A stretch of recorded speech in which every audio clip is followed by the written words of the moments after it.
अब्दुल सत्तार ईदी साहब का नाम कौन नहीं जानता, और उनके बेटे फैसल ईदी उन्हीं के काम को आगे बढ़ा रहे हैं, इंसानियत की खिदमत कर रहे हैं। अब जिस तरह से भारत में सूरत हाल है, क़यामत का मंजर है, अस्पतालों में जगह नहीं है, ऑक्सीजन नहीं मिल रही, शमशान घाट जो हैं उनमें जगह नहीं मिल रही। अब ये हुकूमत ने कह दिया है कि जो भी आखिरी रसूमात हैं वो खेतों में, सड़कों पर, कहीं भी खुली जगह पर कह रहे हैं कि वो जो वहाँ पर जलाया जाता है जिस तरह से आखिरी रसूमात में, तो वो इस तरह से करें। ये हालात हो गए हैं। तो अब फैसल ईदी साहब ने ख़त लिखा है नरेंद्र मोदी को, भारतीय वज़ीर आज़म को, कि अगर वो इजाज़त दें नरेंद्र मोदी तो ईदी फाउंडेशन मदद करने को तैयार है। फैसल ईदी साहब हमारे साथ हैं। फैसल ईदी साहब, बहुत शुक्रिया, आपके जज्बे को सलाम है। लेकिन किस तरह से आप मदद कर पाएंगे, क्योंकि भारत में तो इस वक्त तबाही का मंजर है, बड़ी ख़तरनाक सूरत हाल है वहाँ पर। हाँ बिल्कुल, जो सूरत हाल मीडिया के ज़रिए हमें पता चलती है। मेरी आवाज़ आ रही है आपको? जी जी बिल्कुल आ रही है फैसल भाई, बोलिए।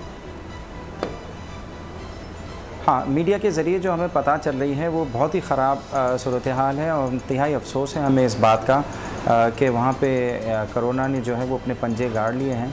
तो इसमें हमारी जो मदद है वो बहुत मामूली है, लेकिन हम इस तकलीफ़ में उनका साथ इसलिए देना चाहते हैं कि जो है वो हम उस्मानिंद हैं कि हम तमाशाई बन के ना देखें, और हम उनकी तकलीफ़ में हमें साथ देना चाहिए। बिल्कुल ही। किस तरह से आप मदद फराम कर सकते हैं, उसकी तफसील बता सकते हैं? आपके लोग कुछ हद तक तो ट्रेंड हैं, लेकिन इस वबा में पाकिस्तान में भी आप काम कर रहे हैं, कोई शक नहीं है, लेकिन आपका प्लान क्या है? अगर नरेंद्र मोदी कहते हैं कि ठीक है आप आएँ हमारी मदद के लिए, तो किस तरह की मदद करेंगे आप? हमने इनको 50 एम्बुलेंसेस लेके जाने की जो है वो बात की है, और हम हिंदुस्तान जहाँ पे भी, जौन से भी शहर में, एक या एक से ज़ायद शहरों में भी अगर ये हमें कहेंगे तो हम वहाँ पे जाके इनकी लोकल अथॉरिटीज़ हैं उनके साथ मिल के उनके मरीज़ों की शिफ्टिंग है, उनकी डेड बॉडीज़ की शिफ्टिंग है, मैनेजमेंट है, जो भी हमसे हो सकेगा, जो भी काम ये हमारे ज़िम्मे डालेंगे, हम इनकी मदद करेंगे ताकि इस मुश्किल वक्त से वो जो है वो निकलने में हमारा साथ उनको मिल सके।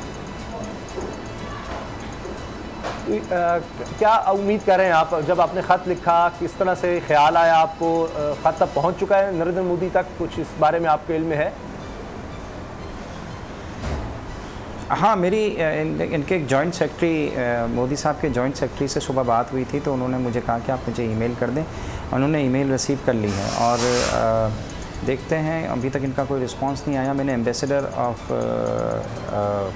इंडिया का, जो पाकिस्तान में एम्बेसडर हैं, उनको भी जो है वो ईमेल लेके उनको भी ईमेल कर दी है। पाकिस्तानी एम्बेसडर को भी जो है वो ख़त लिखा है इंडिया में, और पाकिस्तान फ़ॉरेन ऑफिस को भी जो है वो इतला लेटर लिखा है कि अगर वो राज़ी हो जाते हैं तो इनसे भी बात की है कि हमें पाकिस्तानी फ़ॉरेन ऑफिस जो है वो हमारी फैसिलिटेट करे, ताकि हम फ़ौरी बुनियादों पे वहाँ पे जाके इंसानी काम शुरू कर सकें।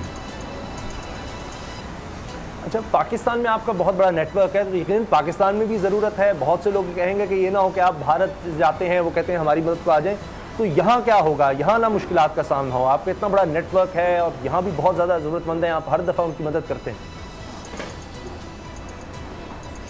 नहीं, वो पाकिस्तान में तो हमारा नेटवर्क काम कर रहा है, और इस वक्त पंजाब की भी सूरत हाल अच्छी नज़र नहीं आ रही है। वहाँ पे भी ऑक्सीजन की बहुत ज़्यादा शॉर्टेज हो रही है, और सिंध से जो है वो ऑक्सीजन वहाँ पे जा रही है बड़े पैमाने पे, और अल्लाह वहाँ पे भी बेहतरी करे, आसानी करे। वहाँ पे भी हमारी टीमें काम कर रही हैं, और खुदा ना, और वैसे भी पाकिस्तान में हमारे पास 1800 के करीब एम्बुलेंसेस हैं। 50 अगर हम वहाँ पे भेज देंगे तो कोई फ़र्क नहीं पड़ेगा, और हमारा आना जाना लगा रहेगा। हम इंडिया से कहेंगे कि हमें मल्टीपल वीज़ा दें, ख़ासकर जो टीम हमारी जो ऊपर की टीम होगी, 5-6 लोग, उनको मल्टीपल वीज़ा दें, ताकि हम वहाँ भी जा सकें, यहाँ भी आ सकें, और मिल के मतलब दोनों तरफ हम ध्यान दे सकें, काम कर सकें। अच्छा फैसल साहब, जिस तरह आपने अभी ऑक्सीजन की बात की है, क्या ऑक्सीजन भी आप इस तरह का भी इरादा रखते हैं कि ऑक्सीजन में जो बहुत ज़्यादा शॉर्टेज की खबरें आ रही हैं भारत के अंदर, वो ऑक्सीजन की फराहमी के हवाले से भी भारत की को मदद कर सकेंगे? नहीं, ऑक्सीजन में तो हम नहीं कर सकेंगे। हमारे पास ऑक्सीजन की थोड़ी सी ही मिकदार होगी, जो कि वहाँ पे हमें फिर अब जो है वो अब फिल करनी पड़ेगी, वहीं से लेनी पड़ेगी लोकल ज़राए से। ऑक्सीजन हमारे पास बहुत ही लिमिटेड होगी, और अब बस जो कुछ भी रिसोर्सेज हैं हम आपस में पूल करके एक दूसरे की मदद करें, और लोग जिस तकलीफ़ से गुज़र रहे हैं उनकी तकलीफ़ में अगर कमी वाक़ई हो सकती है हमारी मदद से, तो मैं समझता हूँ कि हमारे इंसान होने का जो है मतलब यही वक्त है कि हम बता सकें कि हम इंसान हैं। फैसल साहब, ये बड़ा अच्छा जेस्चर है कि हम इंसानियत के नाते हम भारत में वो लोग जो कोरोना से अफेक्टेड हैं उनकी मदद करने के लिए जा रहे हैं। अब मोदी पे एक इल्ज़ाम ये लगाया जा रहा है कि मोदी के पास, इंडिया के पास वाफर वैक्सीन थी, लेकिन उन्होंने इधर उधर सारी वैक्सीन बांट दी और जब मुल्क को ज़रूरत पड़ी तो उनके पास कुछ भी नहीं था।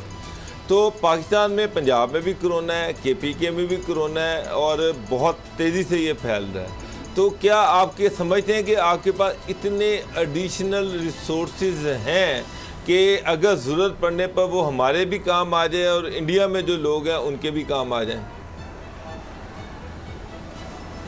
बिल्कुल, हम पाकिस्तान में हमारे रिसोर्सेज बहुत ज़्यादा तादाद में हैं और हम ये जो है वो बिल्कुल हम ज़हनी तौर पे और अमली तौर पे भी तैयार हैं पाकिस्तान में भी बड़े पैमाने पे काम करने के लिए। अल्लाह करे यहाँ पे इस तरह की सिचुएशन ना बने, लेकिन मुश्किल वक्त में अगर वो इंडिया जो है वो हम अपने मदद कर देंगे। हमारी 50 गाड़ियाँ 1800 गाड़ियों में से निकल जाती हैं तो इतना जो है वो फ़र्क नहीं पड़ेगा। अच्छा। और यकीनन आपने जैसे कहा कि पंजाब और सरहद की जो सूरत हाल है वो मुनासिब नहीं है और ये भी हमारे जहन में है और हमने अपनी जो है वो तैयारियां रखी हुई हैं। अल्लाह ना करे वर्स्ट भी होती है पाकिस्तान में सिचुएशन, तो उसके लिए हम पहली वेव के अंदर हमने जो एक्सपीरियंस हासिल किया है, हम सेकेंड वेव में उससे बेहतर तरीके से उसका मुकाबला कर सकें। अच्छा फैसल साहब, वो कौन सी ऐसी चीज़ें हैं जो हमारे यहाँ वाफिर हैं और हम वहाँ पर इंडिया में जो लोग अफेक्टेड हैं उनको दे सकते हैं? बस मास्क या किस किस्म की वो चीज़ें हैं जो कोरोना में उनके लिए हेल्पफुल हो सकती हैं और जो हम इस पोजीशन में है कि हम उनकी मदद कर सकें? देखिए, हम दोनों मुल्क ही जो है वो गरीब मुल्क हैं। हम एक दूसरे के रिसोर्सेज पूल करके एक दूसरे की मदद ज़्यादा बेहतर तरीके से कर सकते हैं। यहाँ पे भी चीज़ें शॉर्ट हैं, वहाँ पे भी चीज़ें शॉर्ट हैं और दोनों ही थर्ड वर्ल्ड कंट्री हैं और इस मुश्किल की घड़ी में हम गरीब मुल्क एक दूसरे का अगर साथ दें तो ही हम एक दूसरे के बेहतर आ सकते हैं। दुनिया के अमीर ममालिक ने तो पूरी दुनिया की वैक्सीन ख़रीद ली और अपने लोगों को लगा लिया। दुनिया की जो 90% या 80% थर्ड वर्ल्ड की जो आबादी है वो बग़ैर वैक्सीन की आज पड़ी हुई है और इतनी मुश्किल के अंदर है और थर्ड वेव का जो है वो सामना कर रही है। तो हम गरीब मुल्कों को मिल के ही आपस में अब स्ट्रेटजी बनानी होगी ताकि हम इस मुश्किल वबा से जो है वो उसका मुकाबला कर सकें और उससे निकल सकें। और एक दूसरे के छोटे मोटे जो रिसोर्सेज हैं उनको पूल करके एक दूसरे की मदद करने से ही हम अपने ज़्यादा से ज़्यादा लोगों की जान बचा सकें। अच्छा फैसल साहब, ये जो हुकूमत की जानिब से SOPs का रोज़ नया ऐलान होता है, क्या आप मुतमिन हैं जो SOPs हैं हॉस्पिटल्स के अंदर या कोरोना की जो हिफाजती इक़दाम है उस हवाले से वो अमल दरामद उस पर हो रहा है? पाकिस्तान में लोग बहुत लापरवाही कर रहे हैं और उनको इंडिया की सूरत हाल से जो है वो सबक सीखना चाहिए और इनको बिल्कुल एहतियात करना चाहिए। ये मामूली चीज़ नहीं है, इसका जो वायरस है ये म्यूटेंट होता है, ये अपनी शक्ल बदलता है और ज़्यादा हर आने वाले वक्त में जो है वो अपनी शक्ल बदल के ज़्यादा नुकसान पहुंचाने की कोशिश करता है। इसके अंदर जी फासला रखें, मास्क हर वक्त लगाएं और हाथ लोगों से ना मिलाएं क्योंकि हाथ मिलाने से जो है ये वायरस फैलता है। तो बराए करम हाथ लोगों से आपस में हम ना मिलाएं क्योंकि मास्क लगा के हम रखते हैं और सबसे हाथ मिला रहे होते हैं, तो ये इससे कोई फ़ायदा नहीं होगा। उससे जो है वो चांसेस तो कम है लेकिन लग सकता है। और आप किस तरह से एहतियात करते हैं, क्योंकि आप खुद इस वबा से मुतासर हो चुके, आपका अमला ज़ाहिर अब लोगों में जाता है, लोगों की मदद करता है, तदफीन के मराहल में भी आगे होता है, जो लोग इस वबा से जाँ बाक होते हैं उनके लिए भी, तो किस तरह से इस चीज़ को यकीनी बनाते हैं? देखिए, हमारे पास किट्स हैं, PPEs वगैरह हैं, उसको हम इस्तेमाल करते हैं जब किसी भी मरीज़ को हैंडल कर रहे हों और फिर उसको डीसैनिटाइज़ करते हैं। उसको जो है वो जब कंटामिनेट हो जाती है तो डीकंटामिनेट करके उसको फिर रीयूज़ करते हैं और तरीका हमारे पास है और उसी चीज़ को हम यूज़ करते हुए पाकिस्तान में, इंडिया में जो है वो वही काम करेंगे और मुझे उम्मीद है कि हम वहाँ पर बहुत बड़े इनकी काफ़ी मदद कर सकते हैं। हालांकि हमारी फ़्लीट छोटी होगी, लोग कम होंगे, लेकिन फिर भी हम उनके लोगों की जो है वो हमारा जज्बा और अज़म होगा, उन लोगों के साथ 24 घंटे मिल के काम करेंगे और उन लोगों की तकलीफ़ हम दूर करने में उनका साथ ज़रूर देंगे। सरबराह ईदी साहब, बहुत बहुत शुक्रिया आपका।